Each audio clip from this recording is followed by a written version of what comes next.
오늘 영성 강좌 주제는 기도 레슨이라고 이렇게 정했습니다.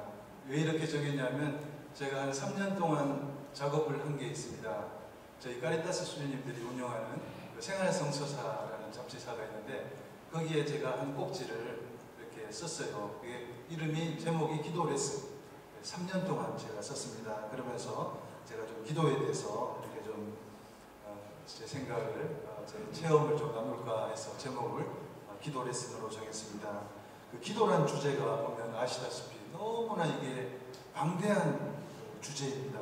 그래서 오늘 제한된 시간 속에서 기도에 대해서 아주 조금만 이렇게 맛을 볼 수 있을 것 같습니다. 대신에 조만간 제가 3년 동안 쓴 그 글들을 수녀님들이 이렇게 모아가지고 책으로 이렇게 묶고 계십니다. 거의 지금 막바지 작업을 하고 있는데 표지까지 이렇게 예쁘게 잘 만들어져가지고 아마 이번 달 안으로 그 기도 레슨이라는 책을 이렇게 출판사나 이렇게 서점에서 이렇게 볼 수가 있을 것 같습니다.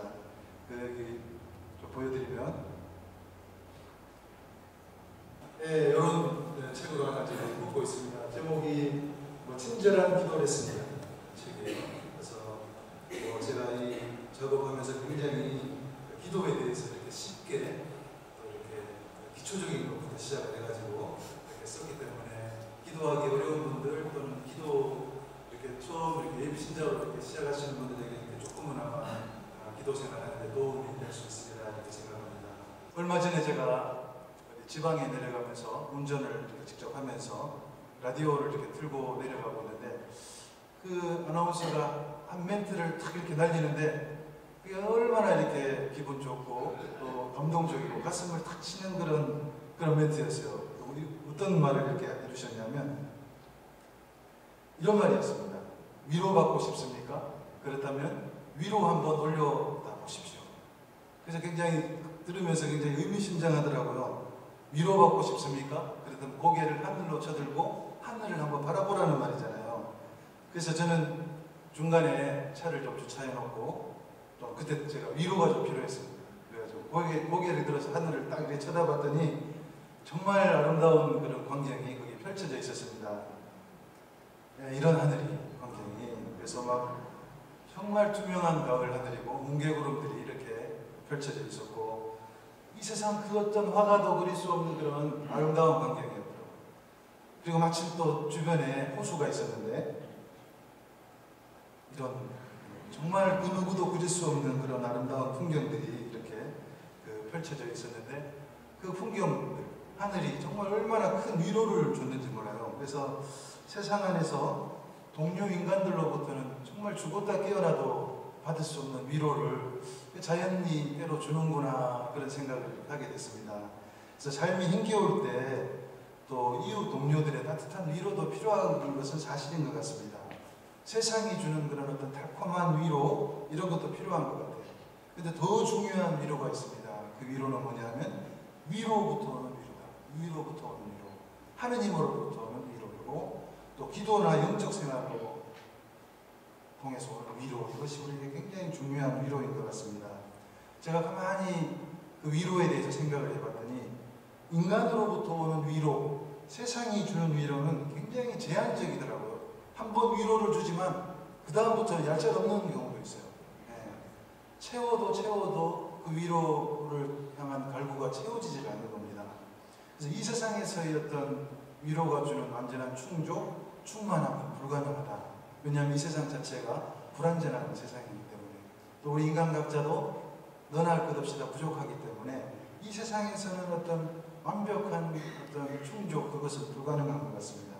그래서 우리에게 더 필요한 것이 하늘로부터 오는 위로, 영적 생활로부터 오는 위로. 그래서 우리가 정말 추구해야 될 궁극적인 위로는 바로 이런 위로가 아닐까 생각합니다. 그런데 그런 위로는 바로 기도 생활을 통해서 시작된다는 겁니다. 그래서 이 좋은 계절, 세상 만사 안에 현존하시고 활동하시는 주님의 성령의 손길에 우리가 더 민감해지도록 노력해야 될 때라고 생각합니다. 그러기 위해서 하루에 한 몇 번, 3번, 4번, 5번 이렇게 고개를 이렇게 하늘로 향해서 한번 하늘을 쳐다보셔야 될 겁니다. 또 보다 다른 때보다 더 자주 성체 앞으로 이렇게 나아가시면 정말 거기서 충만한 하느님의 위로가 이렇게 다가올 것입니다. 그것이 바로 어떤 면에서 좋은 기도 생활이라고 생각합니다. 그래서 열심히 매일매일 우리에게 주어진 현실 생활에 충실한 것도 좋지만 그 삶이 팍팍하다면 그게 무슨 소용이 있겠습니까? 그래서 동료 인간들이 힘들어질 때, 사는 게 힘들어질 때 우리는 고개를 들어서 하늘을 쳐다보고 또 자주 성체 앞으로 나아가서 하나님으로부터 충만한 위로를 받는 것, 이것이 좋은 기도의 첫 출발점이다 이렇게 생각합니다. 그 현대 영성생활 안에서 정말 빼놓을 수 없는 덕목이 뭘까 이런 생각을 해봅니다. 저는 요즘 입회하는 저희 우리 애기 수사님들 이렇게 만나면서 그런 생각을 해요. 우리 젊은이들이 보니까 요즘 정말 필요한 것들이 많더라고요. 그게 옛날보다 강조가 덜 되다 보니 소홀해지는 거예요. 어떤 것이 있을까요? 요즘 젊은이들을 바라보면서, 청소년들을 바라보면서 그들에게 정말 큰 결핍이 있다면 무엇이 있겠습니까? 옛날에는 많이 강조되는데 요즘은 결핍된 게 많더라고요. 그 중에 하나가 예의 범절이 부족한 거죠. 또 어른들 보면 그냥 자기들 표현대로 쌩까는 거 본체만치 하고 지나가는 거예요. 어른들 보면. 그러니까 그런 걸 바라보는 우리의 시각은 또 슬프기도 하고 또 괜히 잘못 건드렸다가 어떻게 돼요? 호되게 공변통합니다. 호되게 공변당해요. 그러니까 잘도리도 없고 그런 게 굉장히 부족한 것 같습니다. 기본적인 예의 범절, 인사예절. 근데 또 부족한 게 있더라고요. 뭐냐면 균형 감각.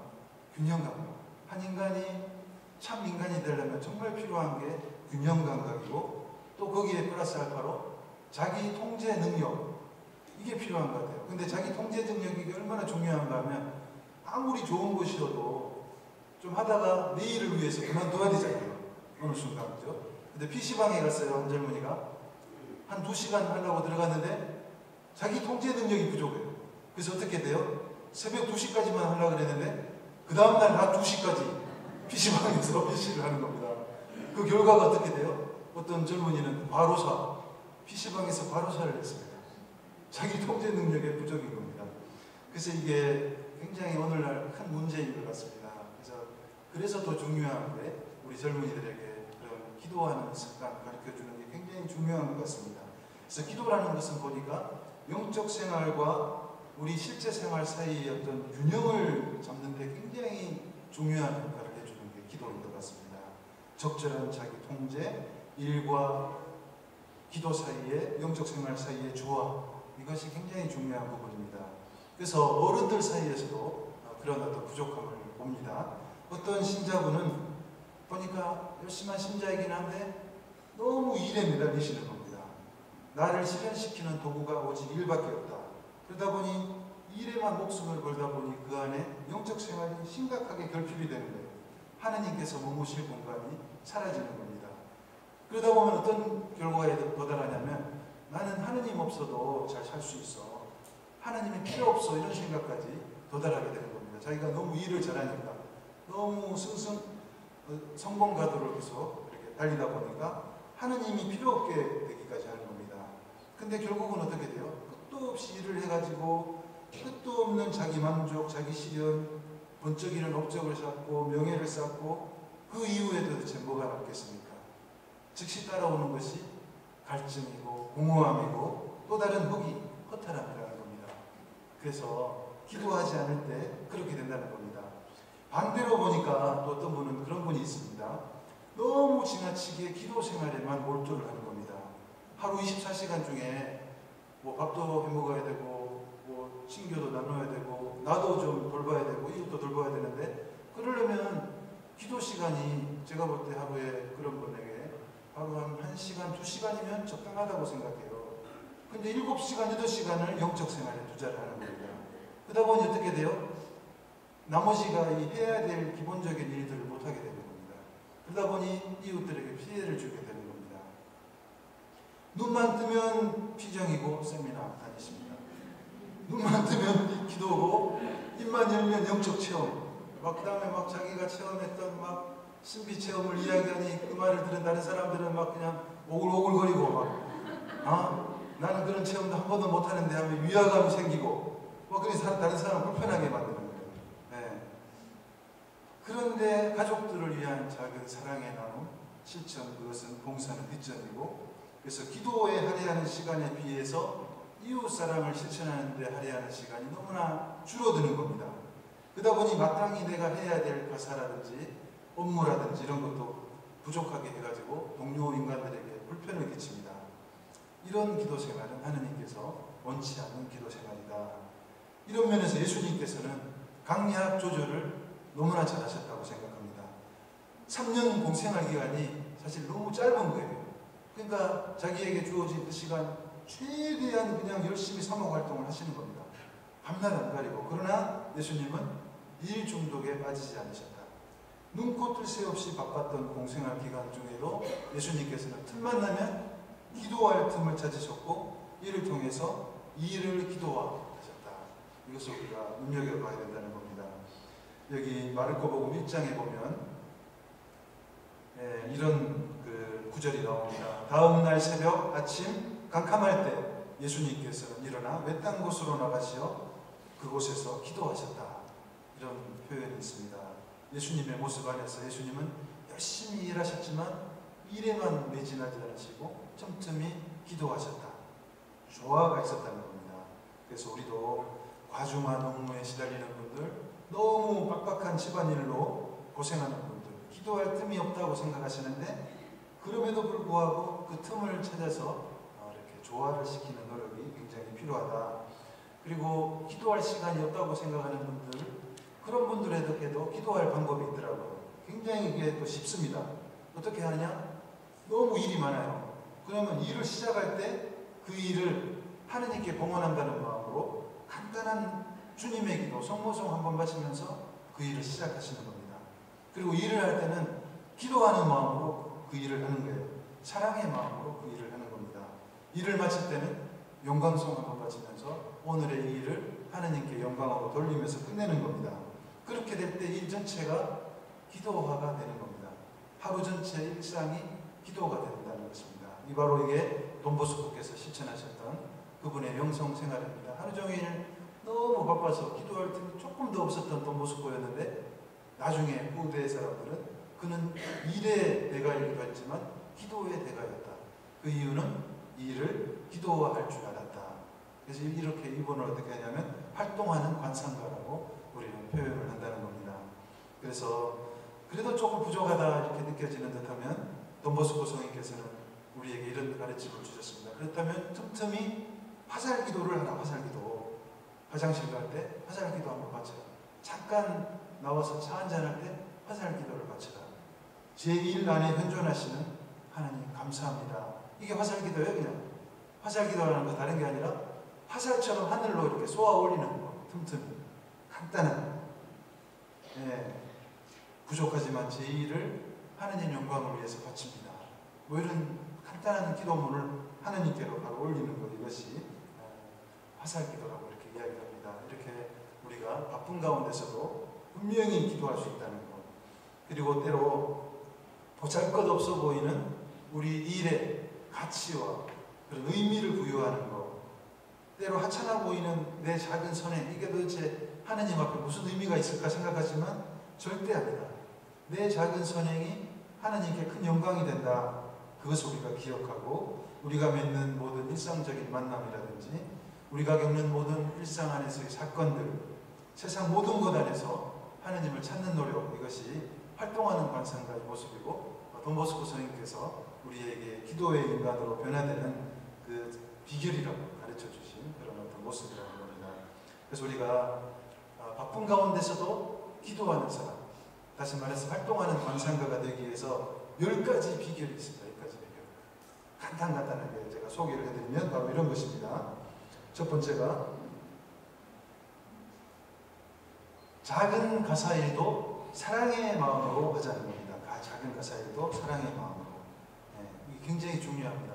일을 하는데 분노하면서 내가 왜 이 일을 해야 돼? 다른 놈은 다 어디 갔어? 이것이 아니라 사랑의 마음으로 그 작은 그 설거지라든지 빨래를 하시라는 겁니다. 두 번째, 매일 만나는 사람을 한 번씩 축복을 하는 겁니다. 근데 이게 참 어려운 일이더라고요. 그 꼴보기 싫은 그 인간을 왜 어떻게 축복하냐. 그래도 한번 그 꼴보기 싫은 사람 뒤통수에 대고 한번 십자수를 한번 큰 마음 먹고 이렇게 끄어주시라는 겁니다. 겁니다. 그런 작업을 하다 보면 그 뭐가 바뀌더라고요. 변화가 오더라고요.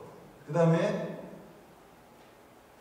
그 일을 시작할 때는 성모님의 도움을 청하면서 일을 한번 시작해 보십시오. 성모성 한번 바치면서 성모님께 도움을 청하면서 일을 시작하는 겁니다. 네 번째, 일할 때는 예수님의 마음으로 일을 하시는 겁니다. 사랑의 마음으로, 기도하는 마음으로 일할 때 일을 하시는 겁니다. 그리고 맡겨진 일에 대해서 이거 하찮은 것 아무것도 아니다가 아니라 끝도 없이 거기에 가치를 부여하고 이거 정말 중요한 일이다. 작은 일이지만 내가 이 일을 함을 통해서 세상이 기여가 된다. 하나님께 영광이 된다. 이렇게 의미를 부여하시라는 겁니다. 여섯 번째, 가까운 사람들 안에 현존하시는 하나님을 발견합니다. 분명히 인간은 하나님의 모상이고 하나님의 손길이 담겨있다는 겁니다. 그가 아무리 약한 사람이라 할지라도 그 안에 분명히 하나님이 심어주신 씨앗, 생명의 씨앗, 그런 것들이 담겨있거든요. 그래서 하나님의 현존, 그것을 가까운 사람들 안에서 발견해 보시라는 것. 그리고 하루에 3번 하늘을 한번 올려다 보시는 것. 하루에 3번 화살기도 바치기. 아주 쉬운 겁니다. 그리고 이것은 좀 한번 노력을 해보실 필요가 있는데, 매일의 부정적인 경험 안에서 활동하시는 하나님 찾기. 그래서 좋은 일 안에서도 하나님이 활동하시지만 내가 겪은 실패나 실수나 괴로움 이런 것들 안에도 분명히 하나님께서 뜻하시는 바가 있다. 그 안에 활동하시는 하나님을 찾기. 그리고 마지막으로는 주님께 영광을 드리며 일을 마치는 것, 영광송 한번 드리면서, 이것이 바로 활동하는 간사가가 되기 위한 10가지 작은 노력들이라는 겁니다. 하나하나 따지고 보면 그렇게 어려운 거 아닌 것 같습니다. 누구나 할 수 있는 것 같습니다. 돈보스코께서는 이걸 통해서 성인이 되셨고, 또 제자들한테도 이렇게 한번 노력해보라, 성인이 될 수 있다 해서 그 노력을 한 수많은 제자들이 지금 시복시성되고 있고 성인의 길을 걸어가고 있다는 겁니다. 그래서 우리 돈보스코 안에서, 찰리쇼회 안에서는 성인이 되는 비결은 너무나 간단하고 쉬운 방법입니다. 어떤 다른 수도에 가보니까 거기는 매일 예수님의 고통을 순환하고 묵상하면서 성인이 돼요. 그 얼마나 괴롭습니까? 단식하고 보석하고 가슴치고 막 맨날 성당에 엎드려가지고 울면서 통곡하면서 예수님의 순환을 묵상하면서 성화의 길을 가는 거예요. 너무나 재미가 없겠더라고요. 근데 저희는 그런 면에서 웃으면서 기쁘게 살면서 성화의 길을 걸어갈 수 있다니까 정말 참 아름다운 영성이 우리 돈보스코 영성이 아니라 이런 생각을 해봅니다.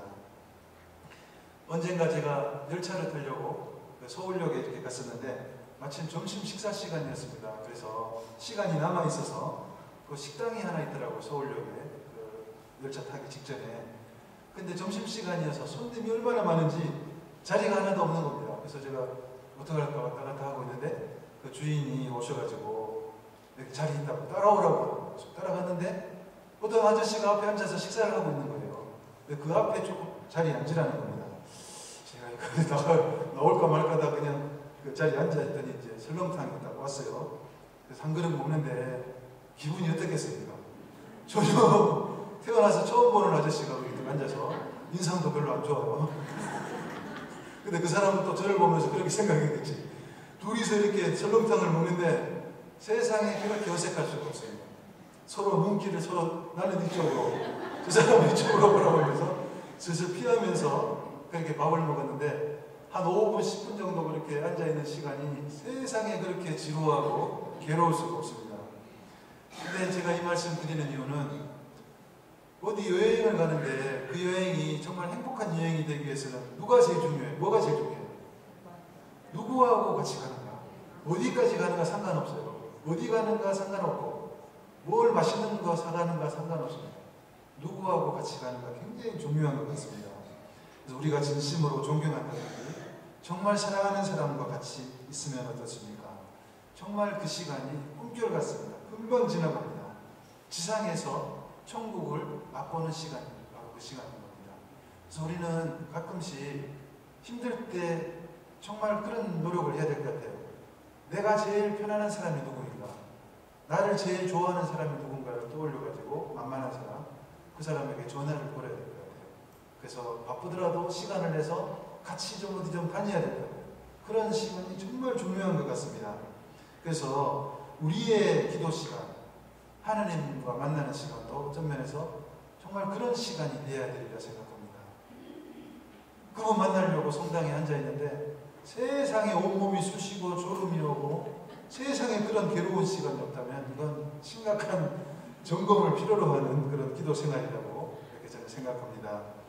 기도를 정말 좋아하셨고 하느님 앞에 앉기를 그렇게 사랑하셨던 성인 목자가 계시는데 샤를르드 후꼬라는 그 사막으로 들어간 그런 어떤 훌륭하신 분인데 그분께서 이런 말씀을 하셨어요. 기도는 내가 사랑 어린 시선으로 하느님을 바라보고 그분은 사랑 어린 시선으로 나를 바라보는 상호행위입니다. 그러니까 기도는 하느님과 나 사이에 오고 가는 시선의 맞교환이다. 이렇게 생각하시면 정답입니다. 또 리지웨이 데레사 수녀님, 유명한 그 아기 예수의 데레사 수녀님, 이분은 저는 그분을 하느님을 친아버지나 친오빠처럼 때로 사랑하는 님처럼 대합니다. 이런 말씀을 남기셨습니다. 그래서 저는 기도를 하느님과 저 둘 사이에 오고 가는 친밀한 우정의 나눔, 사랑의 나눔이라고 생각합니다. 그래서 저는 기도할 때 애써 아름다운 문장을 만들려고 애쓰지 않습니다. 사랑하는 그분께 제 마음속 이야기들을 있는 그대로 표현합니다. 그러면 하느님께서는 언제든지 제 말을 기쁘게 들어주십니다. 그리고 가끔씩 제게 당신도 하고 싶은 말씀을 제게 건네십니다. 그 시간이 얼마나 아름답고 소중한지 모르겠습니다. 이런 이야기를 우리에게 남겨주셨습니다. 근데 뭐 이론이 그렇지 실제 우리 삶은 안 그런 것 같습니다. 물론 어떤 분은 성체 앞에 앉을 때 기도에 들어가게 되면 정말 행복한 시간을 보내는 분들도 많이 계십니다. 근데 많은 분들은 또 그냥 기도가 지루합니다. 짜증납니다. 의미를 못 찾겠다고 하십니다. 그 이유가 무엇일까? 우리가 한 가지 중요한 작업을 빼뜨려 먹었기 때문에 그래요. 그 뭐냐면 하느님이 어떤 분이신가를 정확하게 파악하는 것, 하느님 실체에 대한 명확한 이해, 그것이 이렇게 생략됐기 때문에 그랬습니다. 네, 사실 하느님은 어떤 분이신가? 이 땅에 오신 예수 그리스도를 통해서 그 실체가 명확하게 이렇게 밝혀졌습니다. 하느님은 어떤 분인가? 예수님 보면 알 수가 있습니다. 그 지옥을 향해서 걸어가던, 죽음을 향해서 걸어가던 그 한 여인, 7마귀가 들린 여인, 그 여인 세상 사람들 다 도망가는데 예수님께서 다가가셔가지고 그 손을 잡으시고 그 죽음의 구렁에서 일으켜 세우셨어요. 네. 이분이 이런 분이 하느님이시라는 겁니다. 나를 당신 눈동자처럼 보다 더 소중히 여기시는 분, 나를 위해서 당신 생명조차 내어놓으시는 분, 세상 사람들이 다 떠나가고 나를 손가락질해도 끝까지 나를 지켜주시고 나를 보호해 주시는 분, 이런 분이 하느님이셨거든요. 이런 분이 바로 예수님을 통해서 드러난 하느님의 실체라는 겁니다. 네. 바로 그런 분 앞에 내가 마주 앉아 있다, 이 생각을 한다면 우리가 그 시간이 굉장히 이렇게 아름다운 시간이 이렇게 될 수 있으리라 생각합니다. 그래서 누군가를 진심으로 사랑한다면 마주 앉아 있기만 해도 행복합니다.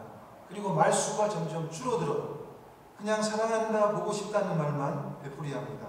참된 기도는 바로 이것입니다. 많은 말이 점점 필요 없게 됩니다. 점점 그냥 너무 그분이 좋아서 그냥 성체 앞에 나아가고 싶습니다. 틈만 나면 그냥 그 앞에 있고 싶습니다. 이것이 바로 기도인 겁니다. 그냥 고맙습니다, 사랑합니다, 이런 말만 되풀이합니다. 이것이 바로 참된 기도의 어떤 모습이고 우리 기도가 나아가야 될 최종적인 어떤 종착점이다, 이렇게 생각을 해봅니다. 네, 지난 봄부터 이렇게 저는 이제 새로운 직무를 맡고 나서 안 하던 일을 이렇게 시작을 하다 보니 굉장히 그 스트레스 지수가 이렇게 높아졌습니다. 그래서 가끔씩 이렇게 뒷골이 막 땡기고 그래서 드는 생각이 어떤 생각이 드냐면 아무도 없는 무인도에 한번 가서 한 며칠 있다가 왔으면 이런 생각이 들었습니다. 거기서 그 누구의 방해도 받지 않고 완벽한 평화 속에서 좀 며칠 지내다 왔으면 하는 생각이 들었는데 한 번 그게 현실이 됐습니다. 현실. 어떤 현실이 되냐면 저희 수도원 공동체 중에 하나가 태안에 거기 하나 이렇게 피정집이 있습니다. 거기 제가 방문을 갔었는데 거기 방조제가 하나 있는데 이온 방조제가라고 거기에 보니까 특별한 섬이 하나 있는 거예요. 썰물 때 물이 빠질 때는 들어갈 수가 있어요. 근데 물이 들어오면 섬이 되는 겁니다. 지금 물이 빠졌을 때 그냥 걸어 들어가는 거예요. 걸어서 이렇게. 그래가지고 제가 빨리 볼일을 보고 채비를 챙겼습니다. 뭘 챙겼는가? 낚시도구를 챙겼습니다. 그 다음에 배낭 안에다가 막 집어넣습니다. 냄비도 집어넣고 브루스타도 집어넣고 칼도 집어넣고 도마도 집어넣고 초장도 집어넣고 야채도 집어넣고 한짐 집어 이렇게 들어갔습니다. 들어갔더니 마침 썰물 때라서 들어갈 수가 있었어요. 그때 이렇게 자리를 잡았습니다. 네. 이름도 너무나 아름답습니다. 민어섬. 옛날에 민어가 많이 잡혔다고 민어섬. 그래서 제가 다 자리를 잡고 있으니까 이제 물이 이렇게 이제 들어오기 시작하는 밀물이 밀려 들어오면서 나중에 완전히 무인도가 됐어요. 여기 보세요. 이렇게 무인도가 돼요. 무인도가 돼가지고 신기하죠. 그래가지고 낚싯대를 끝에 이렇게 들이고 있는데 그야말로 천국이 따로 없는 거예요. 야, 여기가 천국이구나. 골치 아픈 일도 없고 그 인간도 없고 완벽한 평화 천국이었습니다. 그리고 좀 지나니까 노을이 이렇게 지기 시작. 노을이 환상입니다. 밖에 안 나가고 여기서 죽을 때까지 살아야 되겠다 그 생각이 들었습니다. 근데 그 완벽한 평화 천국 체험이 얼마나 간지 아세요? 오래 지속되지 않았습니다.